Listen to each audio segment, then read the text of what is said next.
Somebody once said, "Time wasted at the lake is time well spent." I've wasted a lot of time at the lake.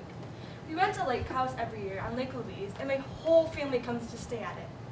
We connect in the indoors as well as in an environmental setting. The lake house on Lake Louise has shaped much of my life by showing me that family is important. The indoors plays a substantial role in bringing my family together. The first example of this is the reading nook.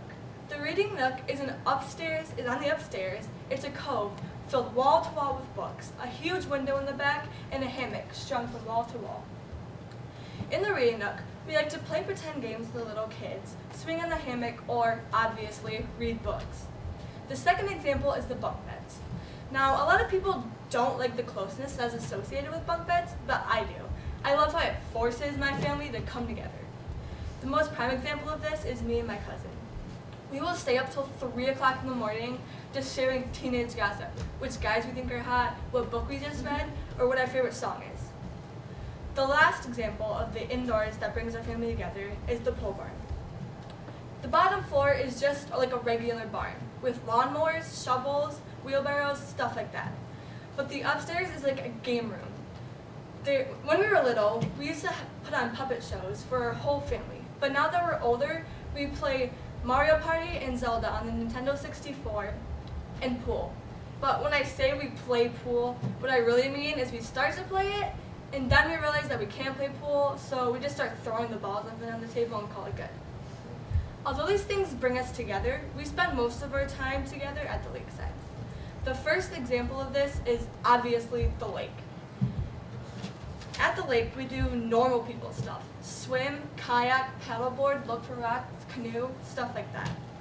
There's a day every year where my whole family has to jump into the water without feeling it first, and it's really funny to see people's reactions when they hit the freezing cold water.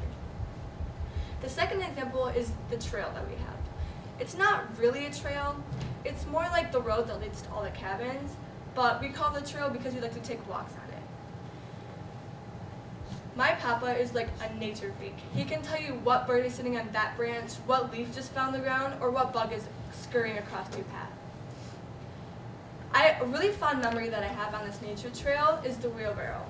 This is going to sound super disgusting, but when we were little, we used to take the trash out with my grandpa about a quarter mile down the road, throw it in the dumpster, and then argue about who got to ride in the wheelbarrow on the way back that had just previously held the trash in it. It's super gross, but we were little and we thought that was the coolest thing ever.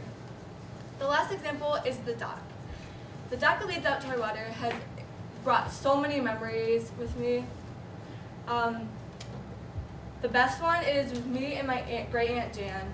We love to go out there and watch the sunrise as beautiful colors paint across the sky above the hill behind the lake. The days spent there were the days spent taking diving lessons from our uncles, drinking my aunt's world-famous smoothies, or suntanning. The younger people suntan, not the old people.